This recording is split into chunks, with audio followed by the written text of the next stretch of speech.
en realidad la parte que nos quedaba pendiente. ¿Han podido leer algo de la unidad 8? ¿Han quedado dudas de ayer, de la última clase, perdón, del martes pasado? ¿Algo que quieran preguntar? Si quieren ir aprovechando ahora antes de empezar para preguntar dudas, lo que vean necesario, por favor aprovechemos ahora.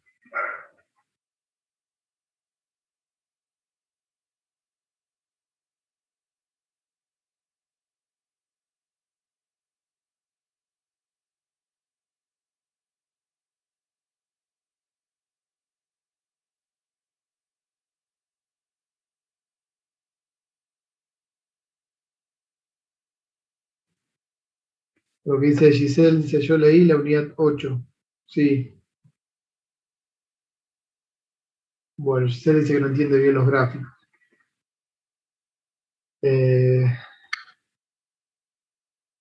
Buenas tardes, profe.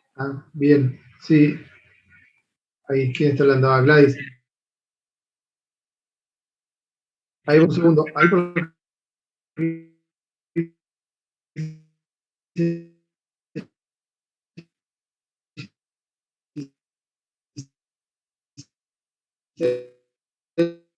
Unidad 8, nos falta ver el equilibrio entre oferta y demanda global. Todavía no vemos inflación. Aclaro por lo que bueno, profe, pensé que íbamos a ver la unidad 9. No, nos quedó pendiente una parte de la 8. Bueno, muchas gracias, profe. No, está bien. Gladys, no sé qué quería preguntar.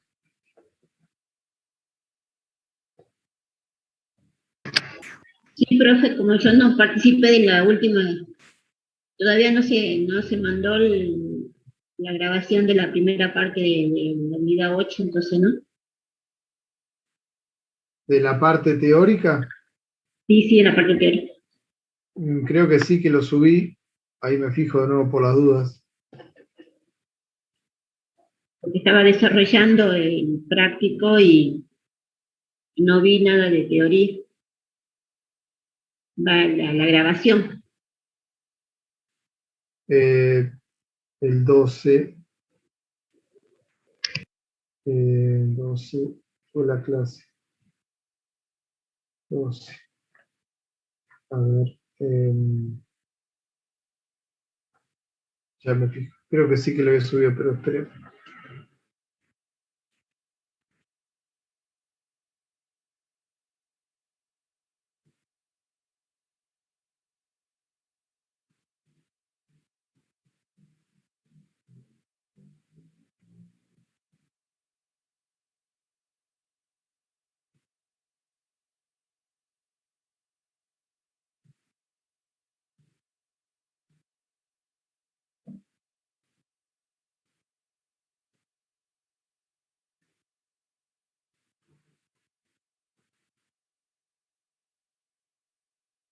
Sí, es del 12 de octubre, o sea, el martes pasado, está al final del tema 13, al final, el último punto del tema 13. Ahí está la clase teórica del 12 del 10. Fíjense después, por favor.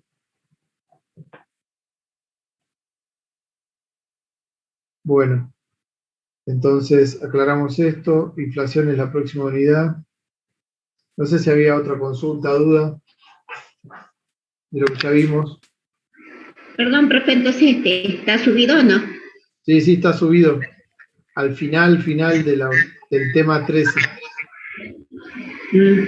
Porque yo no sé si desarrollaron o no, no participé de la última grabación de ahí en el práctico me preguntan sobre se me fue, que no encuentro desocupación disfrazada, no sé si lo trató, que no lo encuentro, ya leí los apuntes de la profe, ya leí el libro y no encuentro a qué se refiere con desocupación disfrazada que alude la profesora en práctica. Ah, es que en el práctico ponen el término de desocupación Que disfrazada. definamos lo que es desocupación disfrazada. Mm. Sí, yo en eso no lo desarrollé en el teórico pasado. Bueno, ahí tienen que ver sobre todo en el caso de cómo registran las estadísticas a la desocupación, ¿sí? Recuerden que son desocupadas aquellas personas que cuando el INDEC las encuesta, le responden que han buscado un empleo la semana previa a que pasó el INDEC por su casa. Bueno, la parte disfrazada muchas veces es que esa persona ahí contesta que buscó y es efectivamente considerada desocupada. Ahora, puede ser que esa persona no buscó por X motivos y directamente ya no se la considera desocupada, ¿sí? Entonces, ahí en realidad esa persona no tiene trabajo, no buscó en ese momento en particular, puede salir a buscar después, perdón, pero sin embargo, la estadística en este caso no la registra como desocupada. Entonces, en realidad la persona está desocupada. Entonces, cuando uno ve el dato final de la desocupación, es un dato un tanto, bueno, disfrazado, podríamos decir, sí que no es del todo preciso. ¿Ven? Pero eso obedece a cómo registra la estadística oficial o el INDEC la desocupación. Bien, profe. ¿Está bien? Gracias. De nada. De nada. Bueno, no sé si había otras más, o sea, alguna consulta, duda, lo que necesiten aclarar.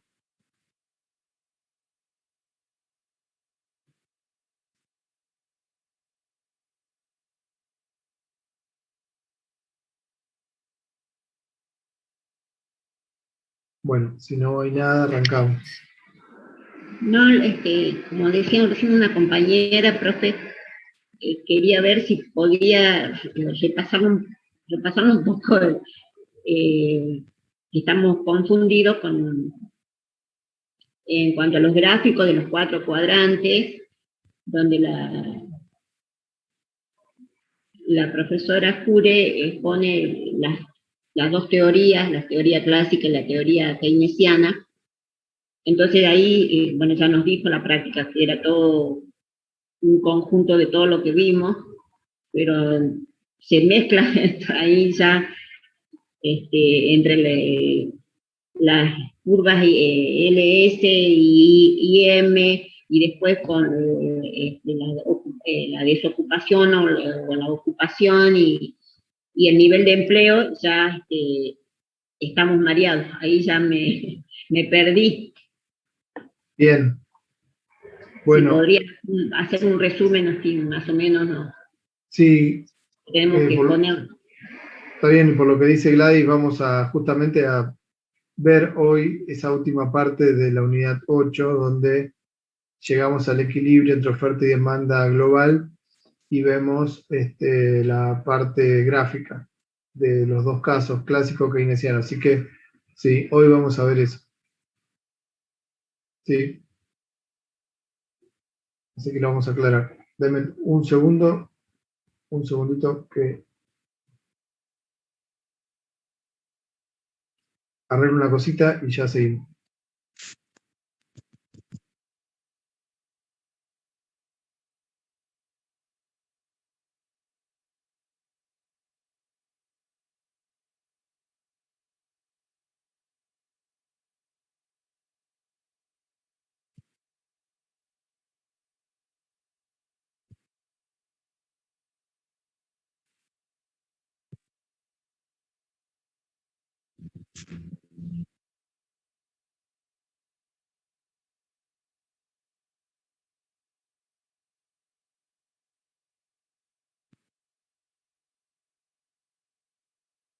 Bien. Perdón, lo último acá había una pregunta de Roque. Dice, si las personas reciben algún beneficio social, no se las considera desocupadas. También sería desocupación disfrazada. En realidad, eso, insisto, la encuesta del INDEC le pregunta si la persona trabajó al menos una hora. Si la persona no trabajó al menos una hora en la semana de referencia, se le pregunta después si buscó trabajo o no. Si buscó trabajo, está considerada desocupada. Ahora, la misma persona que no trabajó ni siquiera una hora y no buscó trabajo, se la considera inactiva. ¿Qué quiere decir esto? La persona tiene un beneficio social y está sin un empleo. Entonces, se le pregunta si tiene empleo. Dice no. ¿Usted buscó trabajo? No. Bueno, ahí pasa a ser inactiva, por más que tenga un beneficio social. Ahora, después hay muchas personas que perciben asignación por hijo, potenciar trabajo o alguno de los otros planes de empleo o planes sociales, de algún modo, que hacen contraprestaciones, trabajan una determinada cantidad de horas en distintos ámbitos, cooperativas, a veces los municipios. Todas esas personas efectivamente van a ser parte de los ocupados y percibiendo un plan o un beneficio social. Pero bueno, si es desocupación disfrazada, tendríamos que estar en el ámbito de la persona que percibe el plan, pero que busca un empleo. Eso es más contradictorio porque por lo general, bueno, muchas de esas personas que perciben planes no llegan a fin de mes, la mayoría, y tienen que realizar otras actividades y puede ser que figure entonces como desocupado. Es contradictorio porque si hasta ahora, bueno, hoy salió un decreto presidencial que luego dicen que lo quieren hacer ley, pero que propone un esquema en donde la persona que percibe el plan puede convertirse ese plan, si lo acepta un empresario, en empleo registrado. Bueno, todo ese plan de conversión que le llaman, durante un periodo de tiempo la persona seguiría percibiendo la ayuda social del Estado. Hasta ahora, si vos tenés una ayuda social del Estado y pasás a tener un empleo registrado, la perdés. Si te registran, perdés eso.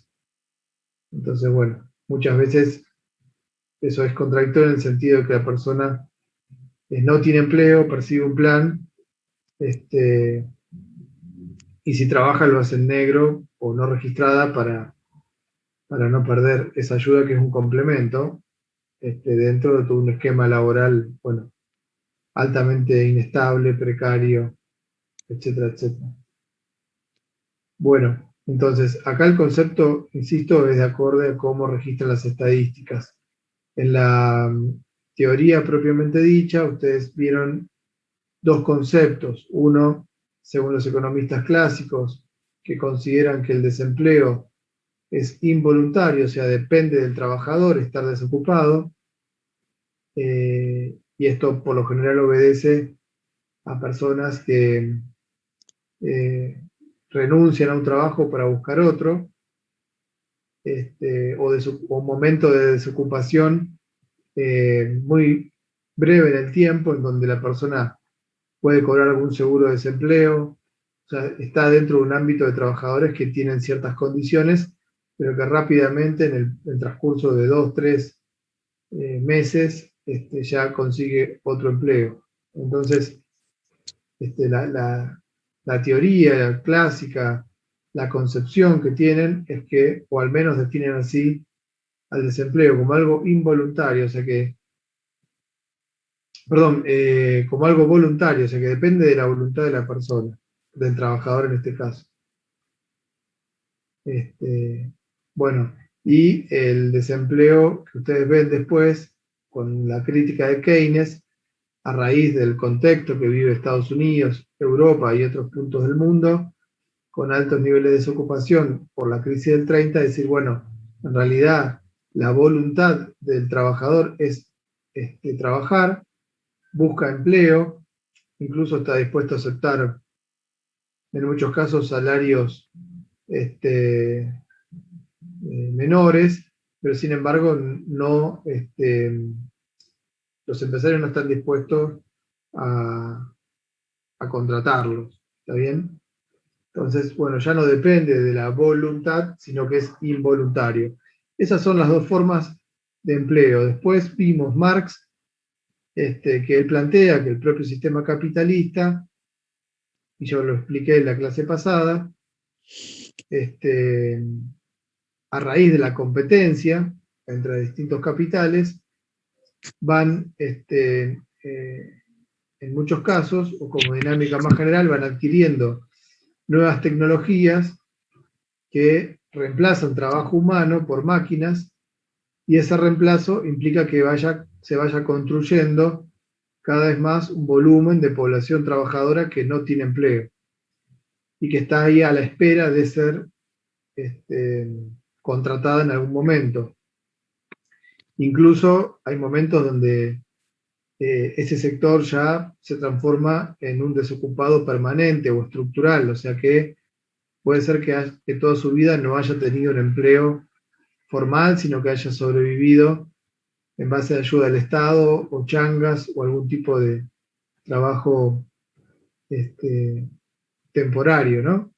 Entonces, el propio sistema capitalista crea esa desocupación, no es la voluntad de las personas, o no son solo las crisis, sino que es algo más propio del capitalismo, que es crear amplios sectores de la clase trabajadora desocupados, para que por esa forma se presione a la baja en los salarios de los que están ocupados y en las condiciones laborales también de los que están ocupados. O sea, si hay tanta masa de gente sin empleo y dispuesta a trabajar, es una presión para que el que no acepte, bueno, en muchos casos puede ser despedido, ¿no? Que es un poco la realidad de la provincia y del país y de muchos lugares del mundo en los últimos 30, 40 años, donde se ha expresado en forma muy pronunciada, ¿no? Esta realidad. Bueno, eso es lo que vimos teóricamente hasta ahora. ¿Está bien? ¿Alguna duda de estas definiciones? Es muy importante que las tengan claras, las definiciones.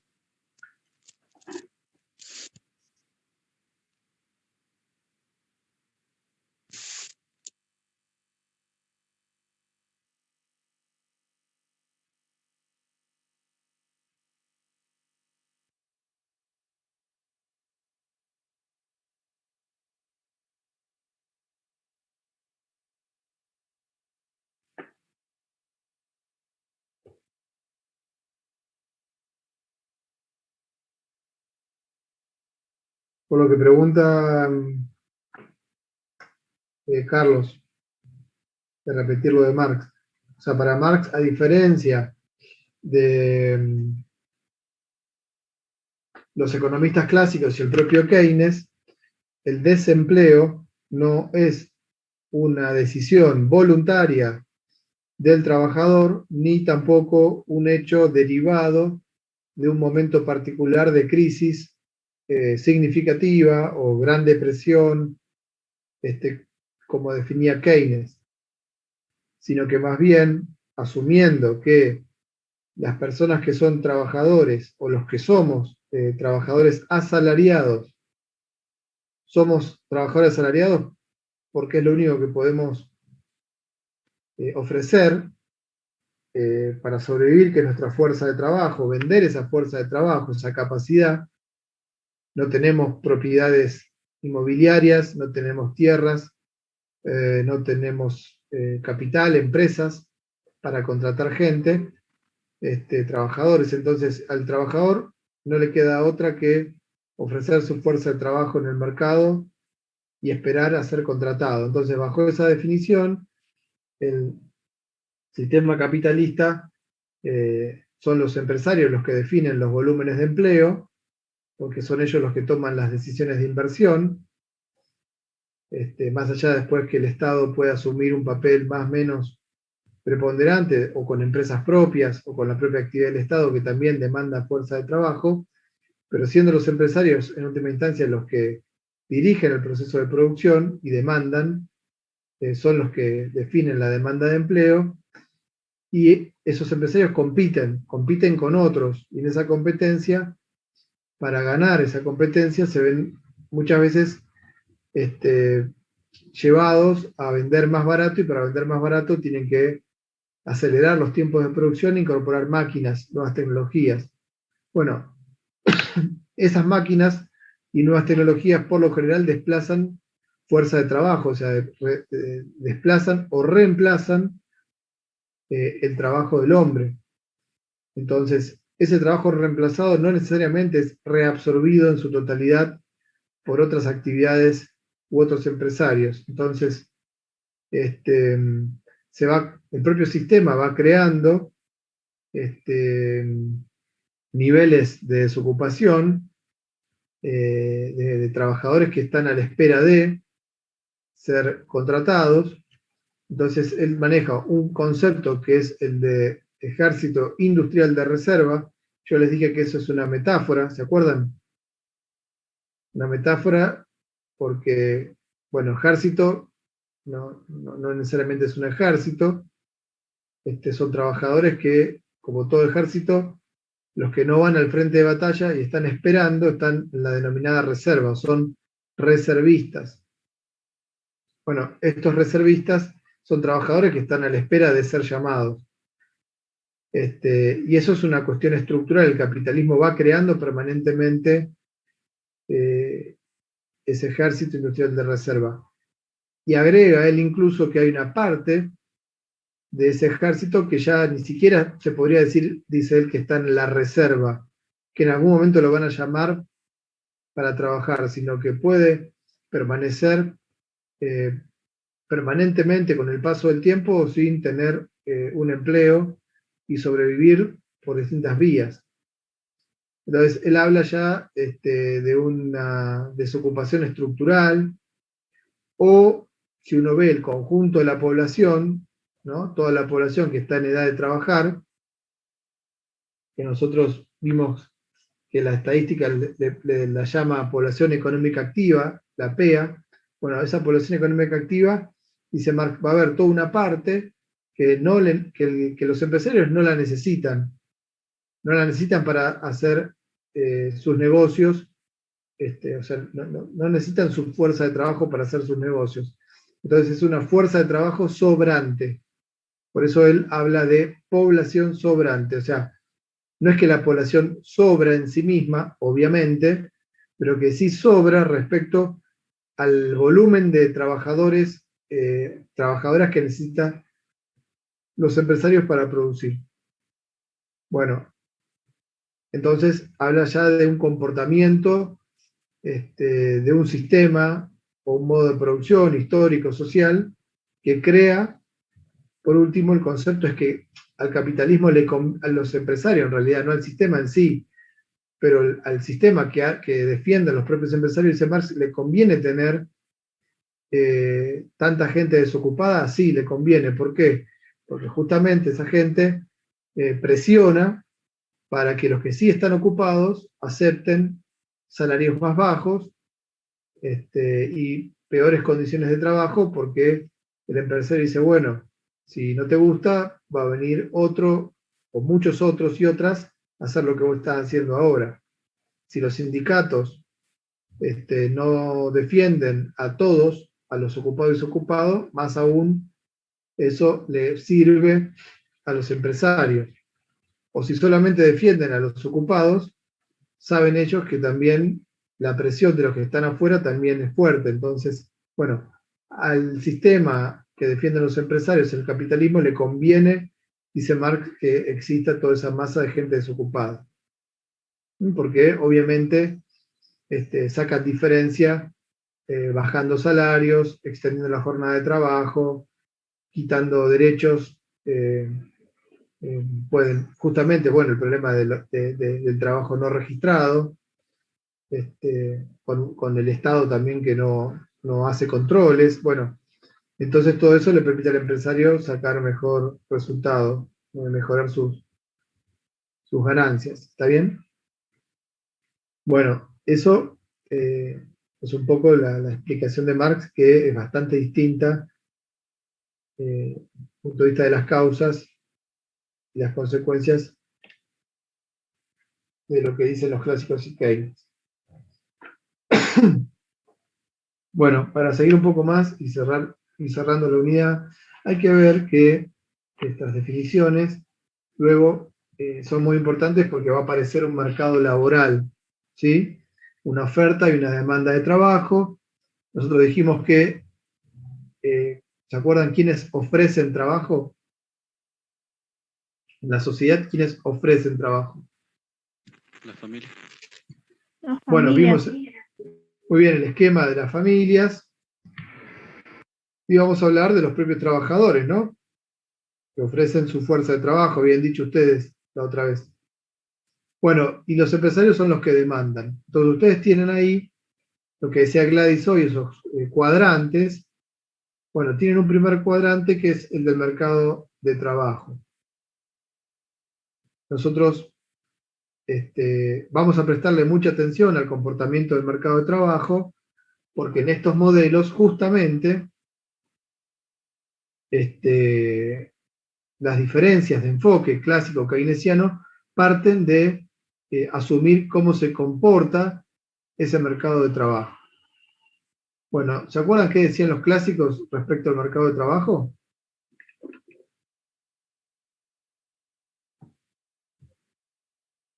¿Alguien quiere contar qué decían los clásicos?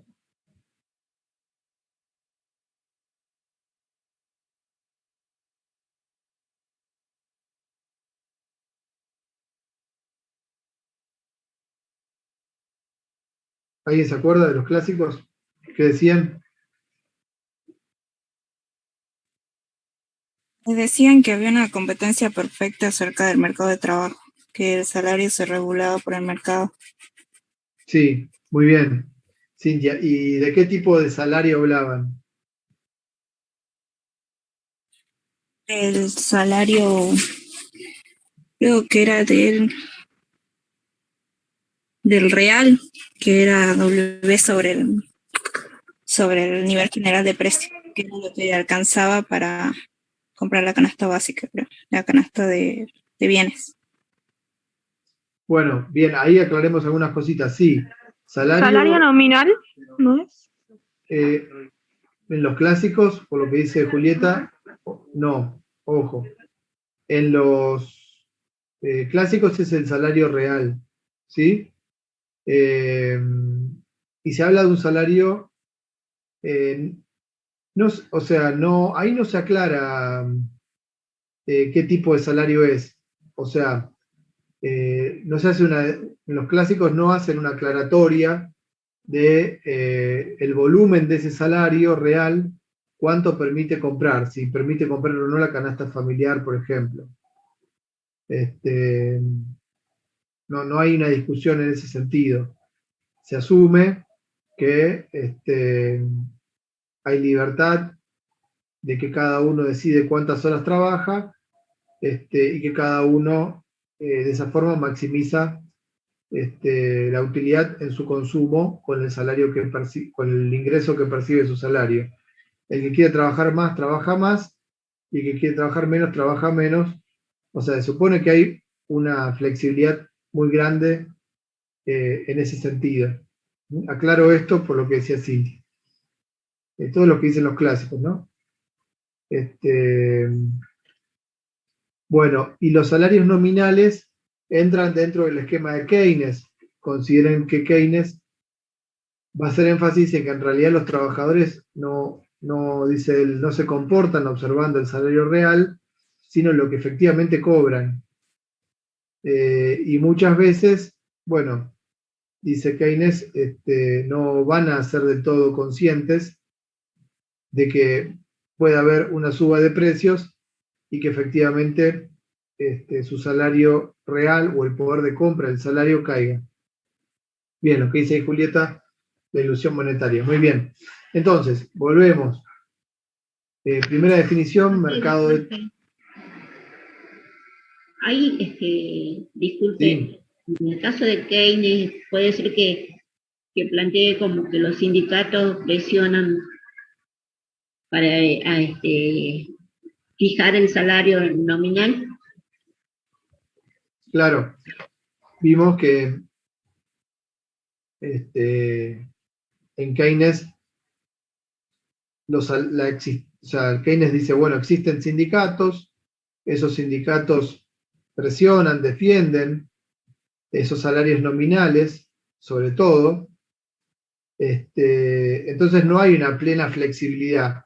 No es que de un momento para el otro los salarios nominales, sobre todo, pueden bajar, porque el problema está si bajan, si suben, para el trabajador no es un problema, sí lo es para el empresario.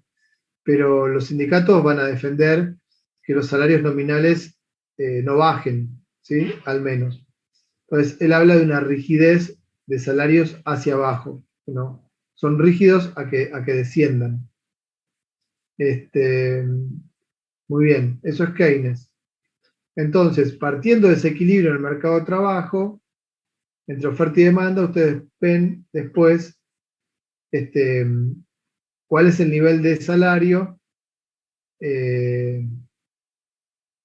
nominal, lo tienen establecido, y luego ven, acorde al equilibrio entre oferta y demanda global, cuál es el nivel de precios de equilibrio de esa economía. ¿Sí? Yo ahora en un ratito vamos a hacer un poquito los gráficos. Así vamos ya mostrando esta idea. Espérenme.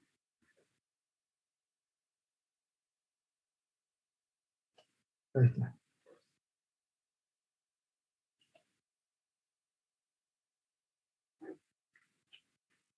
Bueno.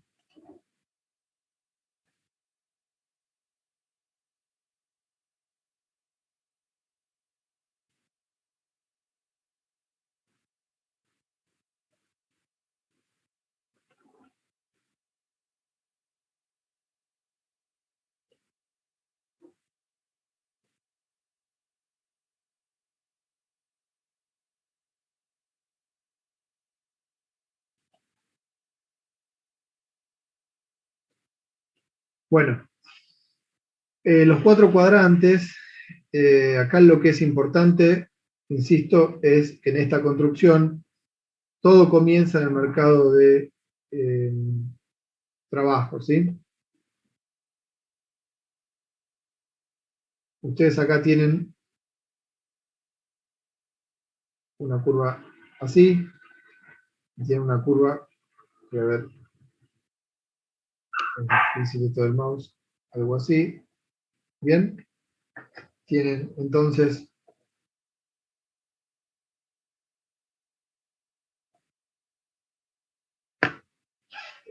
la demanda de trabajo, y acá tienen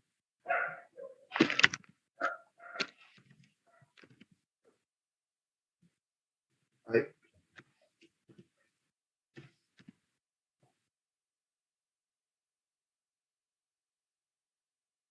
la oferta de trabajo.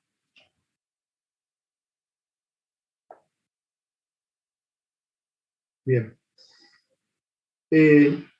Las variables endógenas del modelo, en la parte del mercado de trabajo que vemos en este tercer cuadrante, ustedes tienen acá la variable, ¿se acuerdan? Salario real.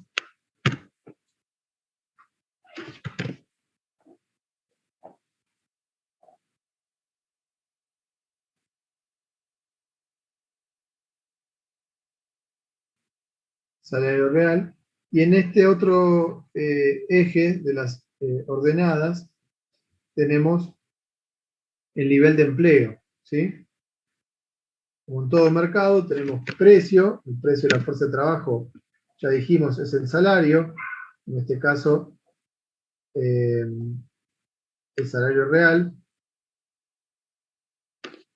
y la cantidad es justamente el nivel de empleo que se establece entre esta oferta y demanda de trabajo, ¿sí? Bueno, en este caso hablamos de este nivel de equilibrio, ¿sí? Bueno, disculpen que es difícil el pulso con esto, pero acá tendríamos un nivel N de empleo, ¿sí? Y sabemos además que en esa economía hay un determinado salario nominal, ¿sí? Independiente de el nivel de precios. Bueno, a ver si puedo dibujar acá.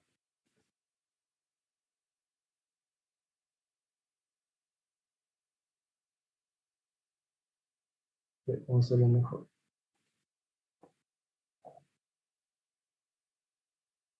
Algo así. Bueno, ahí tendríamos el salario, lo voy a decir más rápido, ¿sí? El salario nominal, ¿sí? Entonces,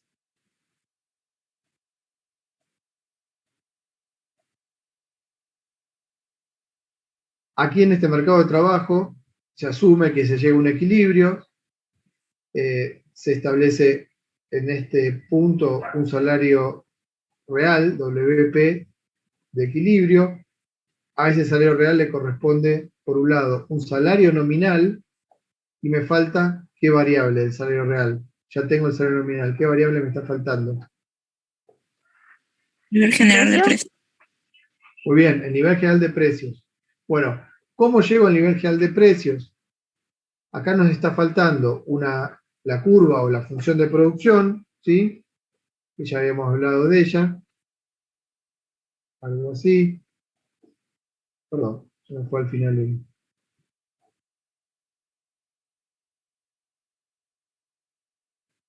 está.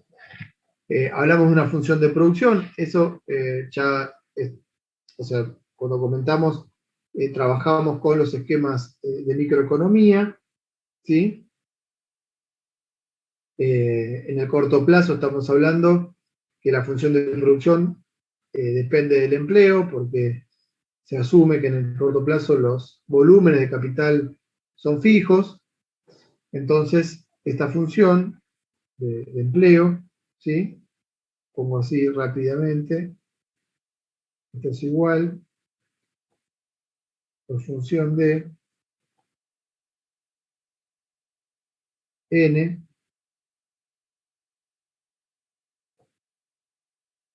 y k, siendo k fijo. ¿Está bien? Bueno, esto es el corto plazo, o sea, con este volumen de empleo aplicado a esa función de producción, ¿sí? Se obtiene un determinado volumen de producto. Y acá entonces encuentro el nivel de producto o la oferta global.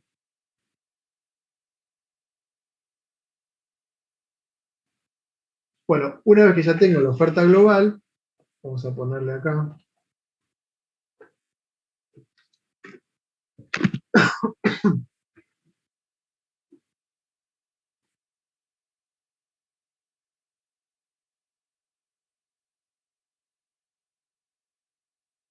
Una vez que ya tengo la oferta global, me estaba faltando, dijimos, del salario real tengo el salario nominal, dijimos que me falta el nivel general de precios, ¿sí? Bueno, sé el nivel de empleo, sé el nivel de producto de corto plazo, lo que me está faltando entonces es asociar este nivel de salario, ¿sí? Que responde a este nivel de empleo con la oferta global, ¿sí? Bueno, eso gráficamente es muy sencillo, unimos puntos. ¿sí? Bueno, y acá uniríamos puntos para llegar hasta acá. Este punto es importante, vamos a ponerle acá.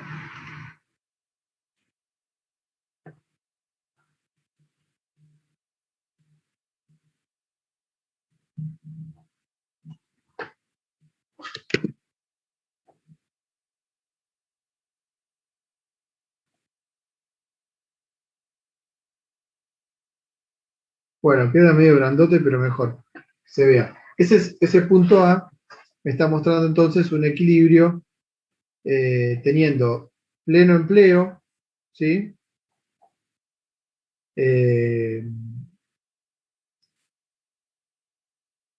Y un determinado nivel de saleo real acorde. Acá me está faltando la variable endógena, que recién hablábamos, el nivel general de precio. Y del otro lado, ¿qué otra variable endógena me está faltando? Producto. Muy bien, el producto.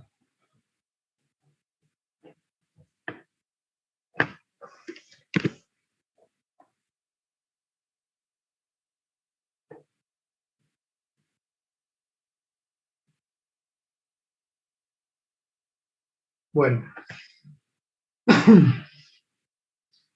Este esquema es el punto de partida de todos los análisis, ¿sí?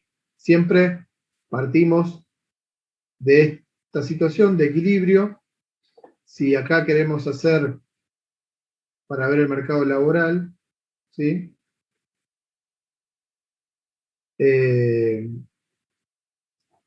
Sabemos que, bueno, acá no hay desempleo, acá hay pleno empleo, ¿sí? Y habíamos visto la clase pasada cómo si acá agregamos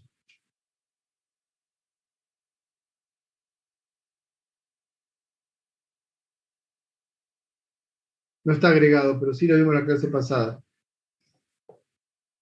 En el 4 cuadrantes no está, pero sí en los otros gráficos. Si esto es la población activa,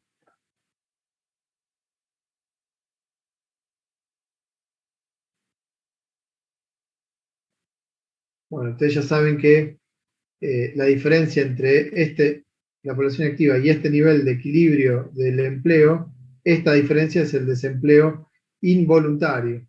Perdón, el desempleo voluntario, el desempleo de aquellas personas que ya dijimos dejan para buscar otro empleo, por lo general a la espera de una remuneración mejor. Entonces, acá tenemos el desempleo voluntario.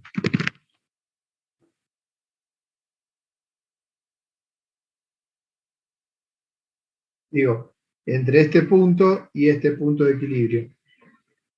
Bueno, hasta acá entonces, este es el punto de partida, ¿sí? Ustedes van a tener después la construcción del esquema keynesiano, en donde se asume que el salario nominal, como decíamos hace un rato, es fijo, ¿sí?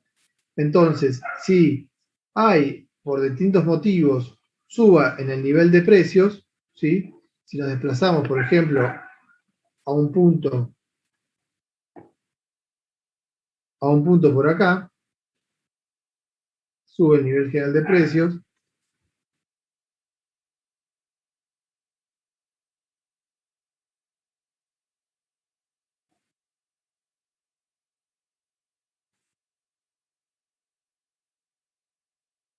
Bueno, ¿qué va a pasar si sube el nivel general de precios y no se modifica el salario nominal? ¿Qué va a pasar con el salario real? ¿Sube o baja el salario real? Este Baja. salario real. Muy bien. Baja respecto a este. Es lo que nos está pasando a muchos con las paritarias que nos dan, que no compensan la inflación. O sea, baja el salario real, baja el poder de compra. Bien. Si sucede lo contrario, y es acá donde viene la cuestión de Keynes, bueno, obviamente que a este salario menor. Fíjense si hacen en el esquema gráfico la oferta, ¿sí?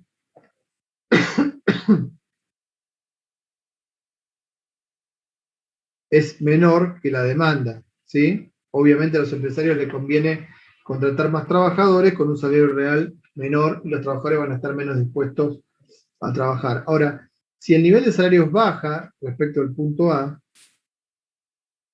y supónganse se encuentra aquí, esperen, me fui muy abajo.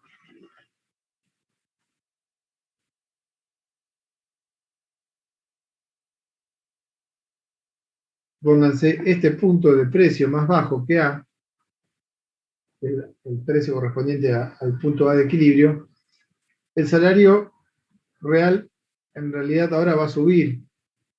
Y si sube el salario real, vamos a tener una caída en la demanda. Los empresarios van a demandar menos. Como el salario nominal es rígido, no hay forma de llegar a un equilibrio en ese mercado y entonces van a ser justamente los empresarios o la demanda de empleo los que fijen el nivel final de empleo y también de desempleo. Esta demanda fija el nivel de ocupación a ese salario y este va a ser el nivel de empleo y esta diferencia entre este nivel y el de equilibrio va a ser el desempleo involuntario. ¿Sí? Acá vamos a colocar desempleo involuntario.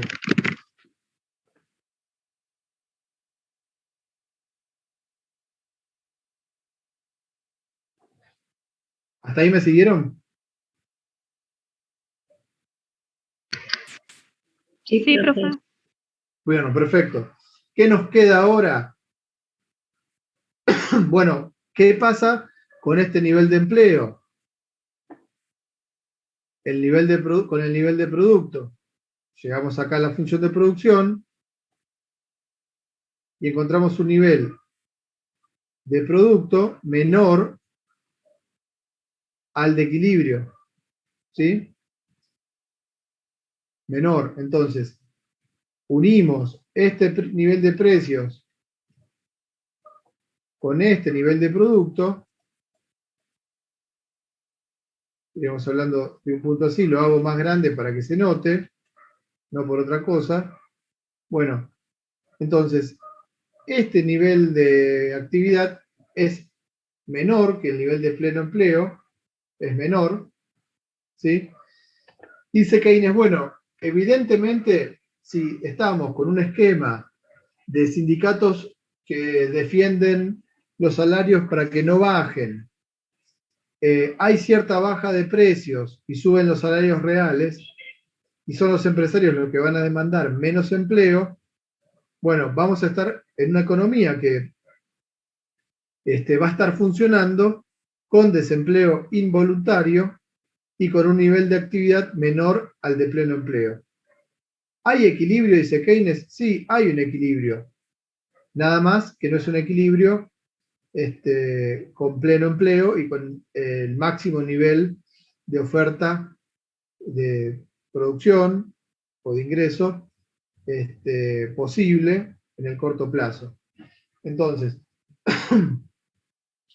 para todos estos niveles de salario, acá tenemos el salario real, para todos los niveles de salario real que sean mayores, ¿sí? De aquí hacia la izquierda en el gráfico, para todos estos niveles de salario real mayor al de equilibrio, que es la demanda de trabajo va a ser menor a la oferta y vamos a tener entonces desempleo involuntario. Si sigo sumando puntos, ¿sí? Para niveles de salario real menores, voy a ir encontrando otros puntos que se le pasan a llamar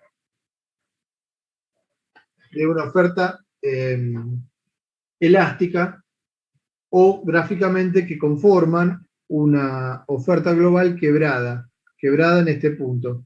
¿Sí? Bueno, conceptualmente, ¿qué quiere decir esto? Que para Keynes, como dije antes, la economía puede funcionar, la oferta y la demanda pueden estar equilibrados, ¿sí? Acá podemos graficar tranquilamente la demanda, pasando por aquí. Esta puede ser la demanda global.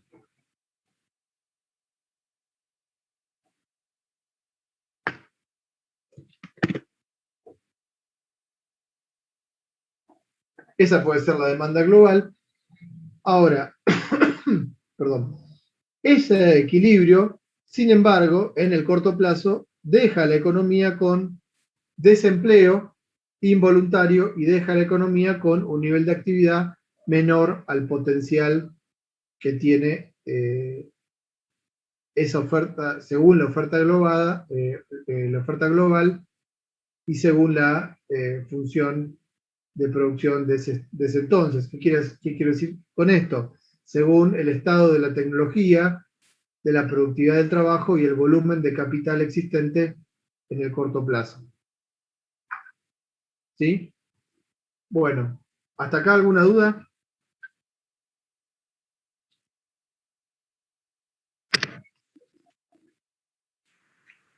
No, profe. Bien.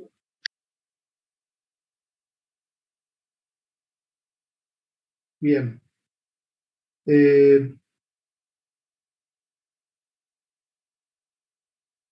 Ahí seguimos, un segundito. Quiero que prestemos atención a la cuestión del esquema este de Keynes.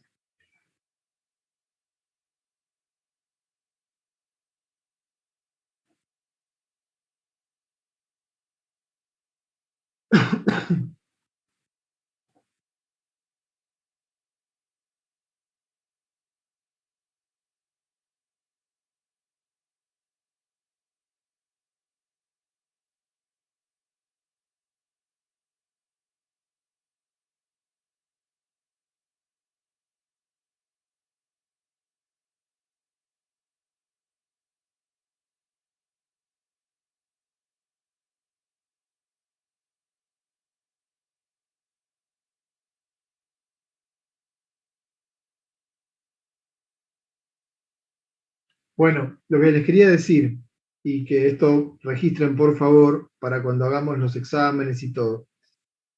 Estando, ¿sí?, en una materia de macroeconomía orientada a pensar cómo desde determinadas decisiones de política económica se puede modificar esta situación del desempleo,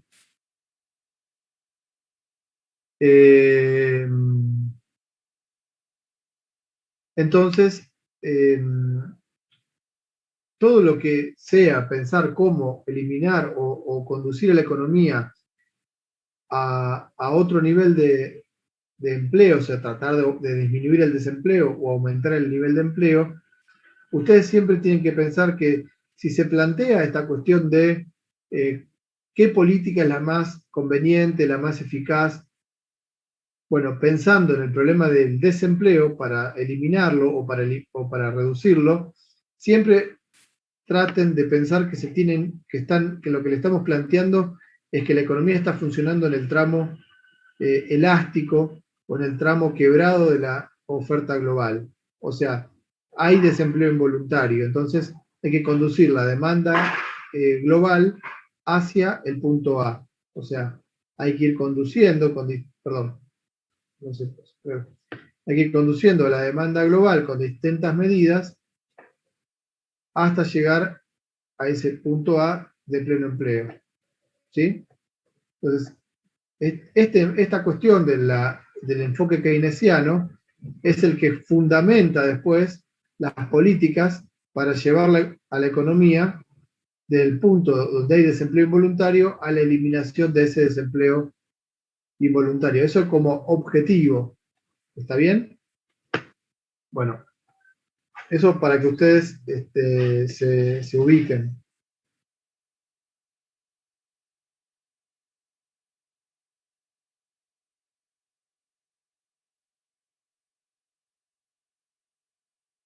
Bueno, ¿alguna duda de esto?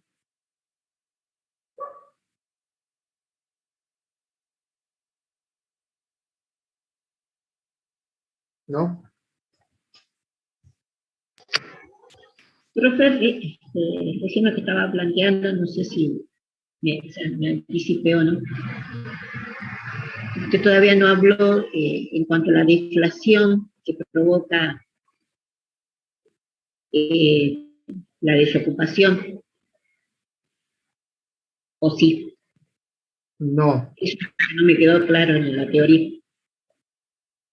no hablamos todavía de eso, porque en realidad, en la teoría,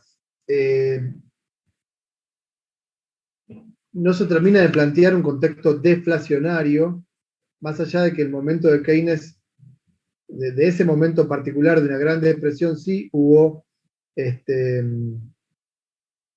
deflación de precios, pero no así, o lo que más resistencia había era a una deflación de salarios nominales. Eso es lo que plantea Keynes. ¿Hay deflación en la época de la Gran Depresión? Sí. La deflación, que es lo que ustedes ven cuando pasamos del punto A de equilibrio hacia abajo, va a generar justamente una suba del salario real y eso va a provocar desempleo involuntario. ¿Pero por qué pasa eso? Porque Keynes dice, ojo, de todos los precios que bajan, el que más resistencia tiene para bajar es el precio de la fuerza de trabajo, o sea, el salario nominal. Entonces, bueno, ¿qué hacer? Toda esta discusión es, ¿qué hacer entonces? Bueno, ahí vamos a ver la unidad 9, por retomar algunas cuestiones de política económica, tanto por el lado monetario como por el lado del gasto público, qué medidas se pueden tomar para que la economía se conduzca a un equilibrio eliminando el desempleo involuntario. ¿Sí? Y la clase que viene vamos a ver también, al revés de deflación, vamos a ver los contextos inflacionarios. ¿Sí?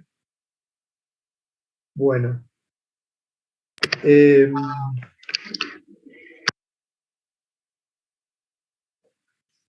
Dos cuestiones más que quiero que vean.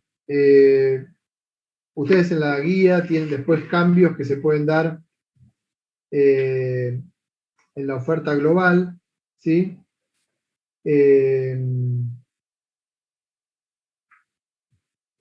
Ahí dice cambios en la parte elástica, cambios en toda la curva, ¿sí? Bueno, los cambios, supónganse en la parte elástica, que en vez que esté en este punto, pasemos a algo así, o algo así.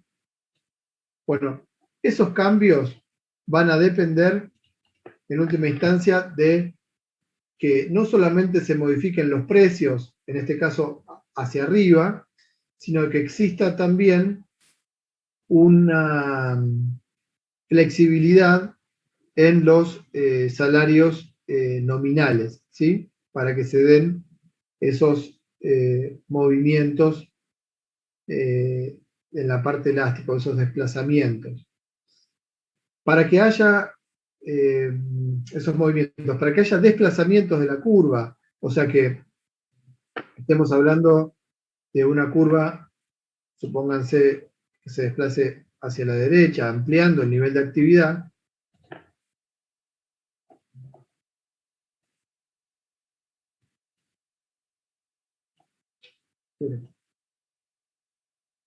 Bueno, desplazándose hacia la derecha, ya eso depende o que cambie el volumen de capital o que cambie la productividad de los factores, ¿sí? Y eso lo vamos a ver también con alteraciones en la función de producción. Tengo que alterar la función de producción. No lo quiero hacer acá para no ensuciar un poco este gráfico, que ya tiene muchas cosas. Lo pueden ver en la guía, pero hay que ampliar también la función de producción si desplazamos la oferta global. Cuestiones que ya hablamos y cuestiones que ustedes ya vieron en parte en micro, cuando cambian los factores productividad de los factores o el volumen de capital ampliando o contrayendo la función de producción, ¿sí? Bueno, esto más bien es una suerte de repaso. Y sí, lo que me interesa como último concepto es que veamos algunos movimientos que sean por el lado de la oferta de dinero o algún cambio que se dé en la IS, ¿sí? No, sin entrar en detalles, ¿no? Bueno, acá en todo esto voy a ver si puedo borrar. Aguárdenme un segundo.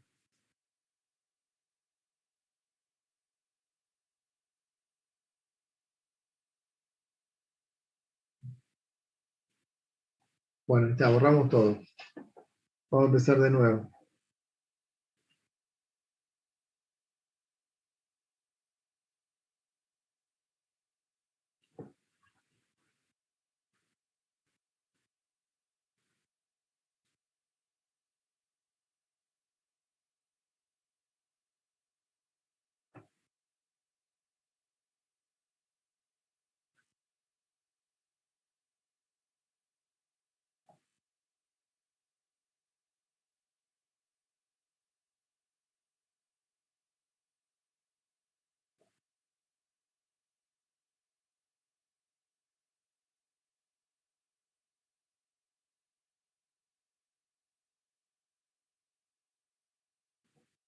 Bueno, este análisis es de algún modo el que más solicitamos que puedan desarrollarlo, porque acá incluimos un poco ya todos los modelos, o sea, todos los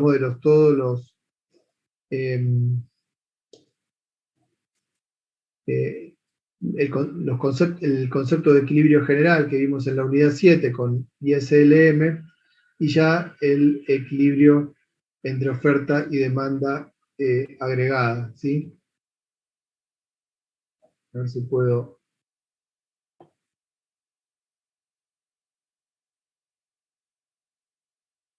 Ahí está. Y esto un poquito más.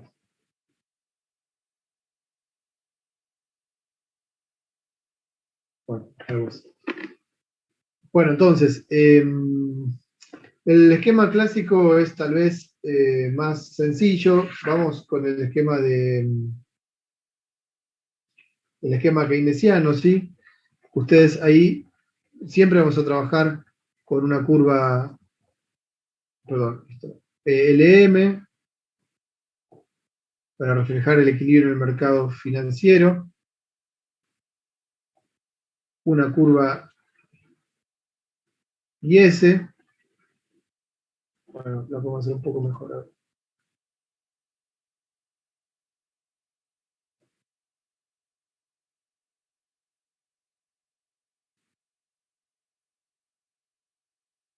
LM IS.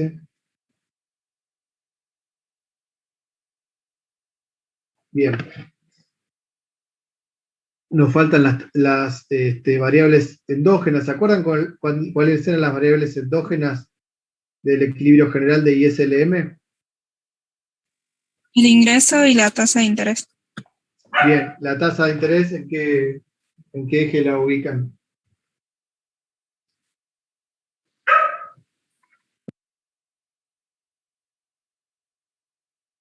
¿Abscisa? Ordenada. Ordenada. Ordenada. Abscisa es el ingreso. Muy bien. Ah, sí, Acá perdón. estamos hablando de la ordenada. Vamos a ubicar a la tasa de interés.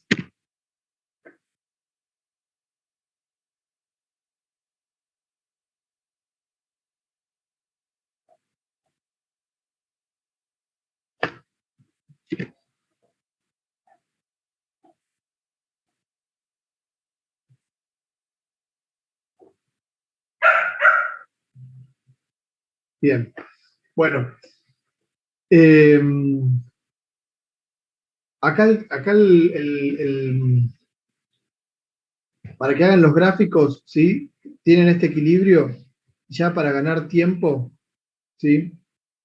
Hay dos opciones, dejar esto así y volver desde el mercado de trabajo a hacer todo, o una vez que tienen este equilibrio, ¿sí? Ya de ahí pueden ir derivando ese punto de equilibrio, ¿sí? Con el nivel de ingreso, y ya saben que con este equilibrio general van a encontrar ustedes una coincidencia con la oferta global. Entonces ya pueden graficar acá la oferta global. Esperen que quedó un poco, a ver si puedo borrar ahí. No, me borro todo. Bueno, acá ya pueden graficar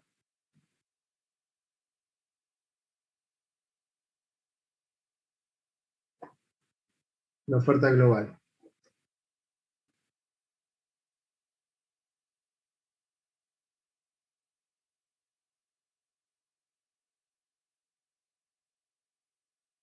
Bien, bueno, ahí tenemos la oferta global.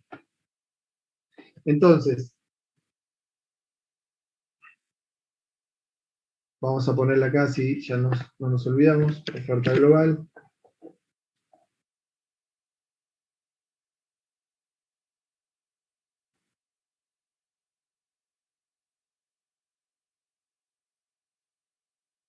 Bien.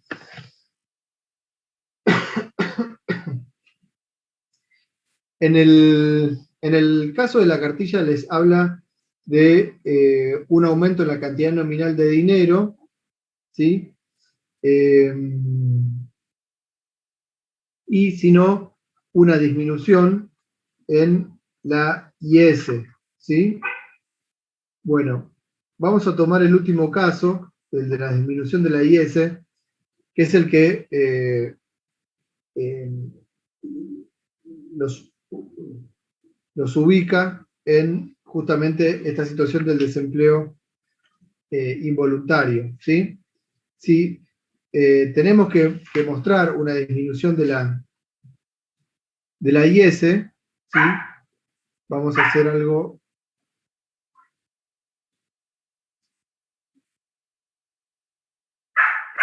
gráficamente por acá. Esta sería la IS disminuida, ¿sí? Menor. Bueno, en estos gráficos, ¿sí? Lo que nos está faltando, entre otras cosas, es la demanda agregada al mercado de trabajo, así que vamos a ir incorporándolos para terminar de darle forma. Acá tenemos el salario nominal, que ya hablamos hoy. Disculpen, esto quedó medio... Bueno, a ver si puede salir un poco menos. La demanda de trabajo, la oferta de trabajo. Esta es la oferta de trabajo. Disculpen la de prolijidad, pero es para ganar tiempo. La demanda de empleo. Ya dijimos que este nivel de empleo, acá vemos un equilibrio, se correspondería con un punto por aquí del salario real.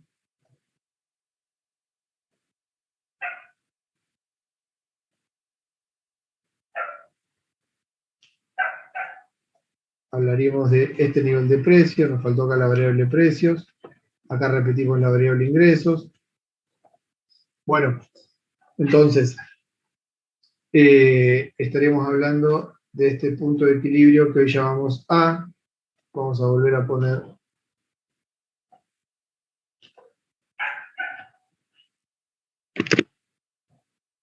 a este punto.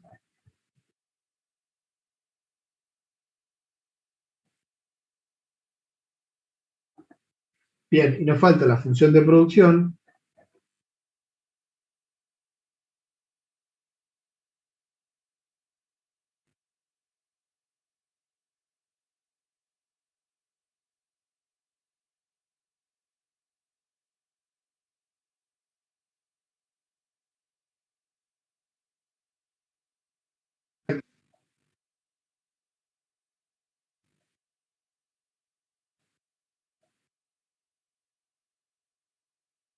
Bueno, se me fue se queda menos de lo que está. Bien.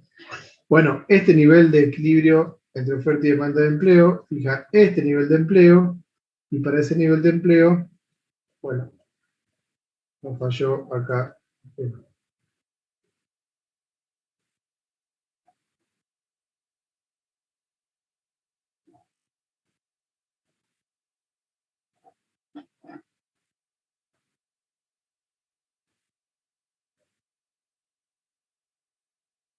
Ahora sí, esa es la función de producción. Bueno, entonces, si tengo una caída en la IS, acá no me indica el motivo, ¿no?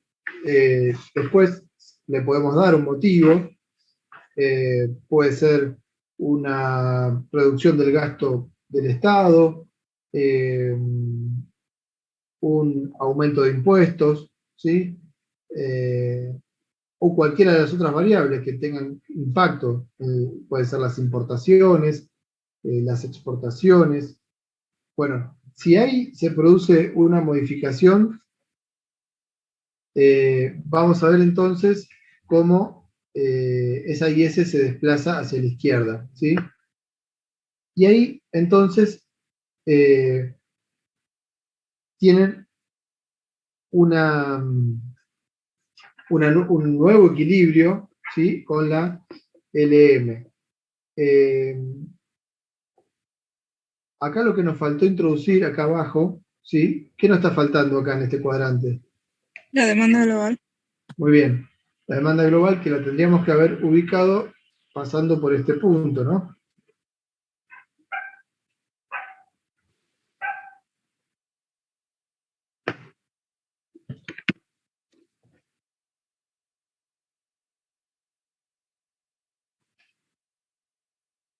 Bueno, ahí tenemos la demanda global.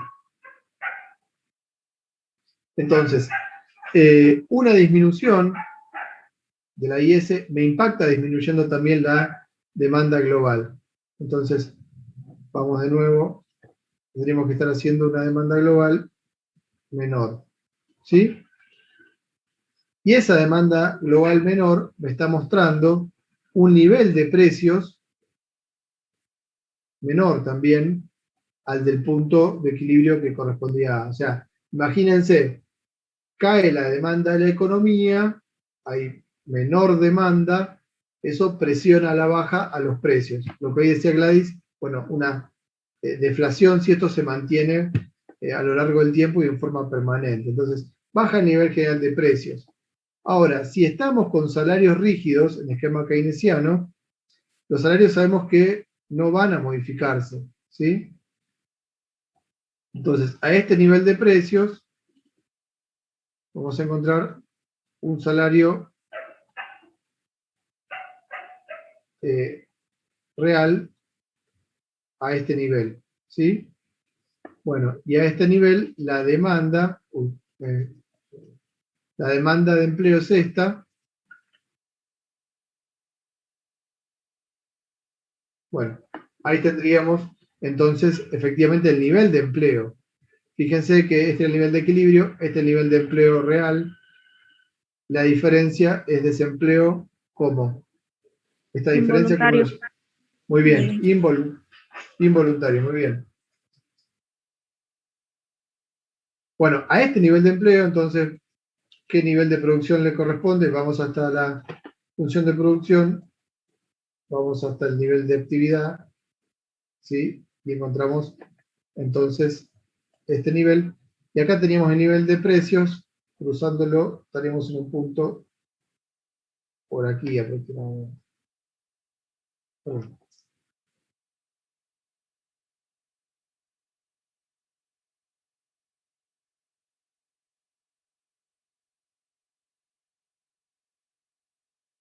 Ese sería el punto, a ver si vamos a hacerle la parte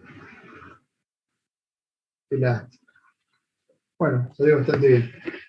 Ahí estaría la parte elástica de la oferta global, ¿sí? Bueno, entonces, Espérenme, ¿dónde quedó esto?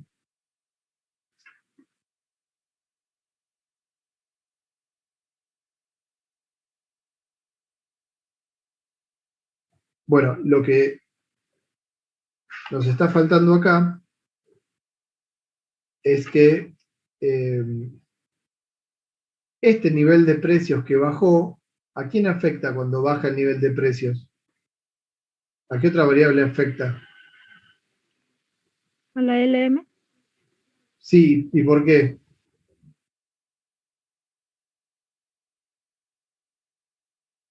¿Por qué afecta a la LM? Porque hay menos circulación de dinero. Claro, en realidad, ojo, si bajan los precios,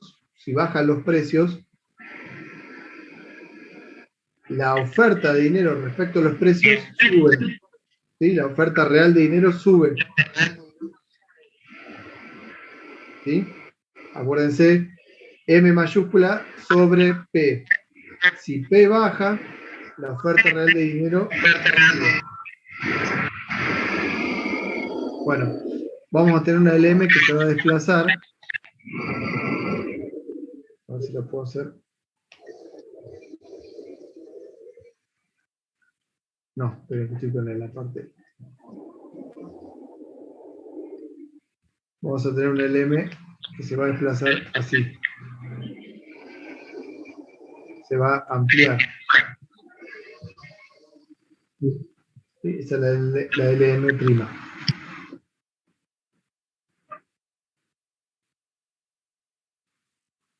Bueno,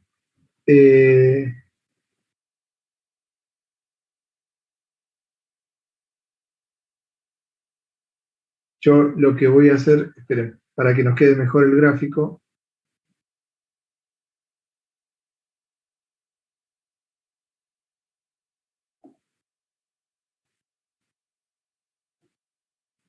La IS la tendríamos que tener de algún modo por esta zona, ¿sí? La segunda IS. Me quedó como muy ligado a la parte elástica, ¿sí? De la LM, donde vimos la trampa de liquidez. Bueno, pero aproximadamente por aquí, ¿sí? Para fijar este punto de equilibrio. ¿Sí? Este es el punto de equilibrio que nos interesa. Este nuevo punto entre la nueva demanda global, prima, este punto es el que nos interesa. Y este es el nivel de actividad.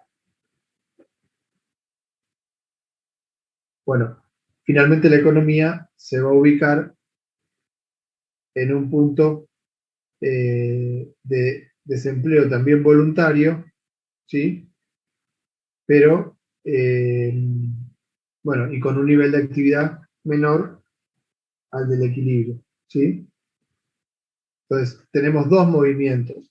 Si cae la demanda, o sea, cae la IS, afecta la demanda, baja el nivel de precios, pero si baja el nivel de precios, eso me expande la oferta real de dinero y expande la curva LM.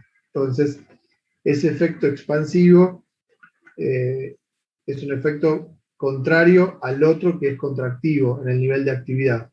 Por eso el nivel de actividad finalmente se contrae un poco menos, ¿sí? O sea, el nivel de actividad se contrae un poco menos. Pues tienen que ver siempre eso. Si estoy con esquema keynesiano, salarios reales fijos, un movimiento, en el caso de la IS que me baje los precios, también va a impactar sobre la LM. Bueno, analizar también lo contrario, al revés. Si sube la IS o sube finalmente la demanda global, los precios van a subir y el efecto contrario sobre la LM se va a contraer porque se contrae la oferta real de dinero. Entonces, tengo un efecto expansivo, que es el aumento de la demanda global y de la IS, pero tengo un efecto contractivo que es la caída de la oferta real de dinero y por ende de la curva LM, ¿sí? Bueno, esos muchas veces se pueden llegar a neutralizar o compensar parcialmente, ¿sí? Y generar que el aumento del nivel de actividad o la caída, de acuerdo a que suceda, sea menor a que si no habría esa compensación, ¿sí? Bueno, esto es importante que siempre busquen analizar las consecuencias derivadas de, ya sea una baja en la IS, una suba, o directamente cambios en la cantidad nominal de dinero, ¿sí? Bueno, las prácticas que ustedes van a hacer van a estar focalizadas en variar o modificar una curva u otra, ¿sí?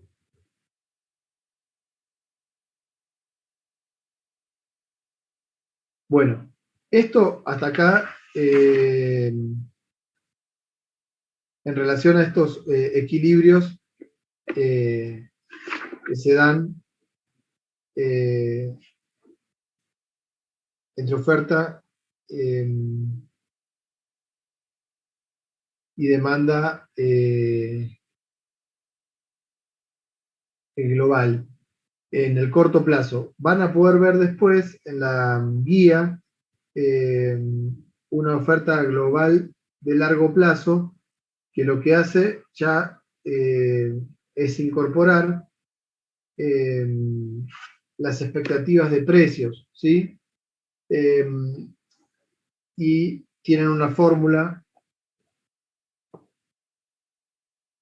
A ver, esperen, dejo de compartir esto. Por acá. Claro, tengo que dejar de compartir esto.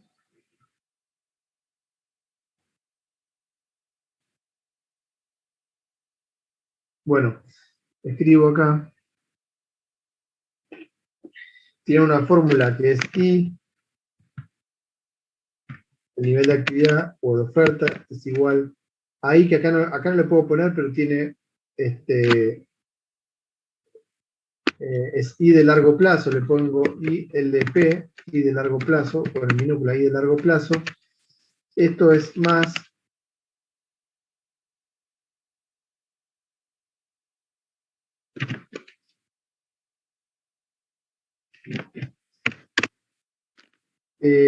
vamos a poner la arroba, pero no es la arroba, es alfa, es lo más parecido que hay. Alfa, nivel de precios, menos el nivel de precios esperado. O sea, ahí entran las expectativas inflacionarias. El PE son las expectativas inflacionarias, ¿sí?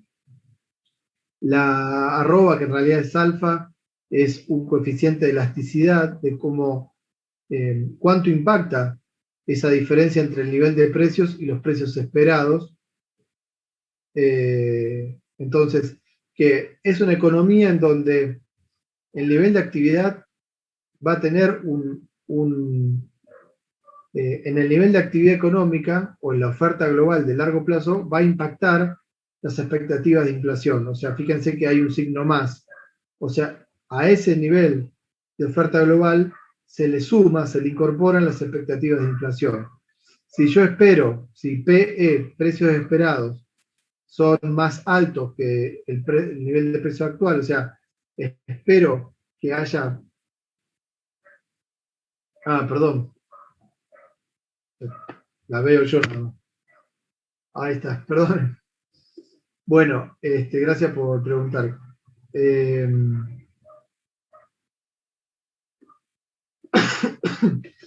Si sumo, ¿sí? Si le agrego las expectativas y PE, espero más inflación en el año próximo, por ejemplo, entonces esa inflación esperada me va a impactar sobre el nivel de oferta de largo plazo, ¿sí? En ese caso, acorde también a cuán sensible, y eso la sensibilidad refleja un poco el comportamiento de la economía previo, va a ser el volumen total que se agregue. si la inflación esperada es mayor que la inflación actual, ese impacto va a ser negativo, ¿no?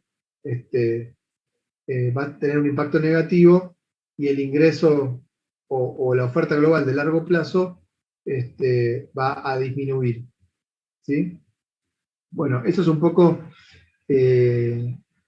lo que se puede apreciar en este enfoque de largo plazo, ¿sí? Donde, insisto, la diferencia entre corto y largo no es, bueno, acá vimos incorporar el nivel de precios, pero ya dijimos que también es la cuestión de si el volumen total de capital se puede modificar o no. En el corto plazo asumimos que no, y en largo plazo se asume que puede haber justamente modificaciones porque se pueden dar inversiones que amplíen la capacidad de producción de toda la economía, ¿sí? Entonces, bueno, ese es el punto que diferencia corto y largo plazo, y además en esta función agregamos las expectativas de qué pase con el nivel de precios. ¿Está bien? Bueno, esto es para que ustedes tengan una noción, pues toda la materia y el análisis de lo que hoy decía un poco, de las políticas que se pueden implementar para que la economía salga de la situación de desempleo involuntario, van a transcurrir en el corto plazo, ¿sí? Van a transcurrir en el corto plazo. Sin embargo, bueno, se incorpora el enfoque de largo plazo para tener por lo menos una visión también de otras variables que influyen. Ahora, en el corto plazo es donde nos vamos a mover y donde van a transcurrir estas políticas para llevar a la economía a disminuir el nivel de desempleo, ¿sí? Es un poco lo que yo he dejado escrito en el apunte de toda la materia, de cómo la síntesis neoclásica y keynesiana asume que la economía en el largo plazo tiende a funcionar en pleno empleo, y en última instancia, si hay situaciones de desempleo involuntario, solamente ocurre en el corto plazo, y por ende solamente en el corto plazo se puede admitir algún grado de intervención del Estado con políticas monetarias o fiscales, lo que ellos llaman sintonía fina, ¿sí? Ajustar un poco algunas variables para que la economía por sí sola vuelva a ese sendero de largo plazo donde hay equilibrio y donde no hay, por ende, desempleo de los trabajadores, ¿sí? De la fuerza de trabajo. Bueno, eso para aclarar un poco, perdón, la diferencia entre corto y largo plazo. Bueno, yo les sugiero que vayan practicando, además de la práctica 8, vayan practicando estos cuadrantes y sin mirar la guía vuelvan a hacerlos ustedes, ¿sí? Recomendación,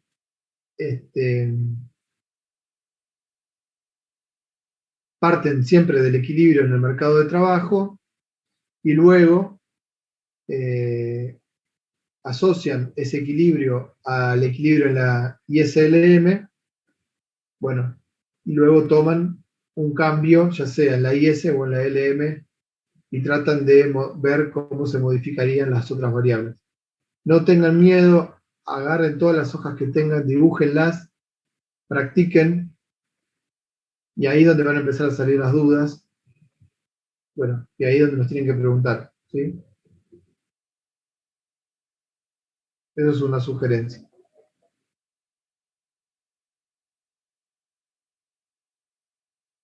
Bueno, no sé, de mi parte es lo que les quería desarrollar hoy. No sé si hay lo que ustedes quieran consultar, preguntar, por favor.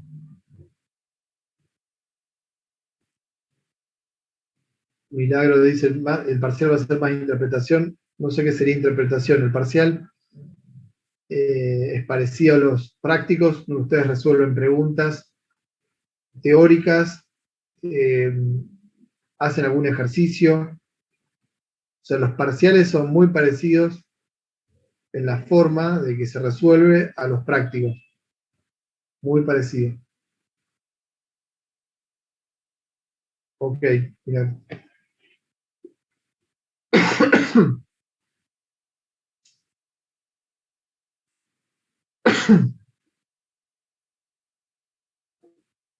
Bueno, no sé, aguardo. Ya me fijo, las profes dijeron que sí, que lo habían subido, el 8. Ya me fijo por las dudas, a ver.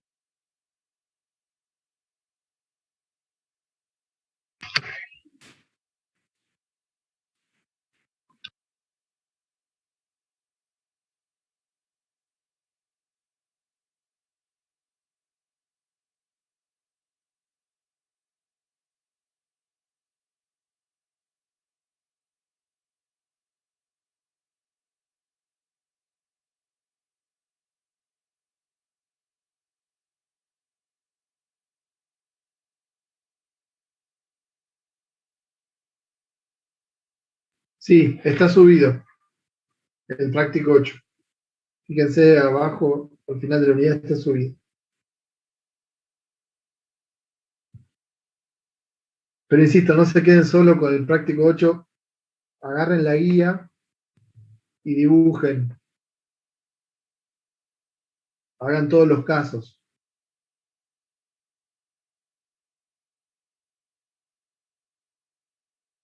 Y consulten. Esta es la parte más importante, la de unidad 8.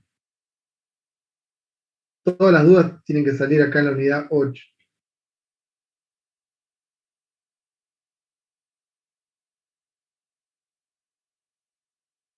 Bueno.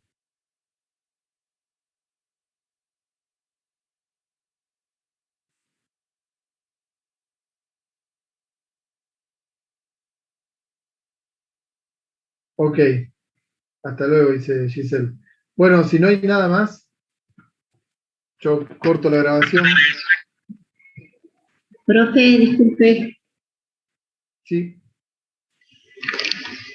lo que no me quedó claro, bueno, usted dijo que más adelante vamos a ver el proceso inflacionario en el cual estamos todos los países están con la inflación. No me quedó claro en cuanto a la curva LM y al empleo. ¿Cómo quedaría? A ver, Gladys, pero ¿cómo quedarían en qué? En el Claro, o sea, al haber gráfico. inflación, hay más circulante de dinero, entonces la curva LM se traslada hacia la derecha. ¿Y en qué afecta el salario? Al haber más inflación, el salario disminuye. Porque decían que la inflación no camina en igual manera que el aumento del salario nominal. Sí, a ver, una aclaración metodológica. Estos, o sea, los modelos estos tienen muchísimas limitaciones, ¿no? Para explicar la realidad misma. Si ustedes toman la realidad argentina en este caso y la aplican al modelo, va a haber un montón de cosas que no la va a explicar. ¿Sí? Eso corresponde más que nada, el libro de quejas debería estar puesto, como quien dicen los autores de estos modelos, para que cada uno le pueda decir, che, mira, todo esto no se corresponde. Número uno, metodológicamente, entonces, hay muchas cosas que no se pueden traducir mecánicamente. Por último, si hay suba de precios en una economía y los salarios no suben automáticamente, eso sí efectivamente provoca una caída del salario real, pero no necesariamente eso implica que haya más empleo. Por ejemplo, entonces el modelo en eso no explica, ¿sí? Insisto, cae el salario real porque los salarios no se actualizan según la inflación, debería haber más demanda de empleo. Y sin embargo, eso no sucede. Entonces, el modelo tiene un límite para explicar, por ejemplo, ese fenómeno. Luego, que suba el nivel de precios, no necesariamente quiere decir que suba el nivel de oferta de dinero, no necesariamente. O no necesariamente la misma proporción. Por eso es que, bueno, en estos modelos incluso se asumen muchos supuestos que simplifican la realidad y en donde no se puede ver todo junto. Entonces las explicaciones que te pueden llegar a estos modelos son muy parciales. No puedo hacer al mismo tiempo un movimiento de precios y un movimiento de la oferta de dinero, porque el esquema, el modelo está hecho para hacer cambios de una sola variable y ver cómo impacta en todo el resto. Pero si ya modifico dos variables a la vez, en estos modelos no puedo ver el efecto en forma directa, entonces tiene límites para no te permiten interpretar directamente la realidad. Yo aclaro eso, son límites que tienen estas construcciones. Está bueno que ustedes se los pregunten. Yo muchas veces lo he intentado, me lo he preguntado y nada, no tiene una resolución, porque están hechos así los modelos. Entonces, puedes ver cosas muy parciales. Si suben los precios y cae el salario real, sí, cae el salario real porque no bajan los salarios nominales. Eso sí se puede ver, por ejemplo. Ahora, no necesariamente aumenta el empleo. Y según el modelo, sí. Bueno, hasta ahí llego, no les puedo decir otra cosa. Pero es un problema de cómo están hechos los modelos. Bien, profe, eso me quedó en duda y no sabía si en el práctico nos pueden dar algo así, no nos pueden dar con la inflación, con el alza de precios. ¿Qué sucede con el empleo? No, claro, pero lo que pasa es que solamente van a ver una variable moverse. Fíjense en la guía que ahí tienen dos casos cuando sube el nivel de precios, pero nada más que esa variable, nada más, una sola variable. Entonces ahí vas haciendo una secuencia. Si suben los precios, impacta en el salario real, pero también te impacta en la oferta real de dinero. Y bueno, tiene esos dos impactos. Pero se modifica solamente una variable y después haces la secuencia de las otras variables que se terminan modificando, pero no cambia ninguna otra más. Entonces, hasta ahí sí te puede permitir hacer el modelo. Fíjense, están en la guía, tienen dos casos de suba de precio. Si tienen dudas, por favor nos preguntan. Creo que está bastante explicado, pero igual puede haber dudas. Así que no hay problema. No, sí está, pero por eso yo me preguntaba si se refería o no a la inflación actual o no. Por eso no sabía si Keynes aplicaba o no, porque la profesora habla mucho de inflación, entonces no sabía si aplicaba o no en un proceso inflacionario. Ah, no, después, si es por la teoría, estos modelos no son Keynes tampoco, ¿no? Por eso, Keynes es un autor más bien de la época de la deflación, pero lo que vamos a ver la clase próxima, son autores más bien de momentos inflacionarios. Bueno, y para el caso argentino, vienen un poco a consideración, en parte, por la historia económica del país. Pero la teoría de Keynes, propiamente dicho, Keynes es un autor del momento más bien de deflación. Los que continuaron a Keynes y modificaron muchas cosas de su teoría, luego ponen mucho énfasis en el problema de la inflación. Eso es lo que vamos a ver en la clase próxima. No solamente las causas, sino, de algún modo, las medidas que se tienen que tomar frente a la inflación. De otro momento del capitalismo, no de la época de Keynes. Otro momento histórico. Eso, la próxima lo vamos a ver con detalles. Bien, profe, muchas gracias. No, de nada. Bueno, los veo el otro martes y el viernes tienen la práctica. Por favor, vean la unidad 8. Yo corto y después subo más tarde cuando tenga el video. Hasta luego, profe. Bueno, espero que anden bien. Hasta luego.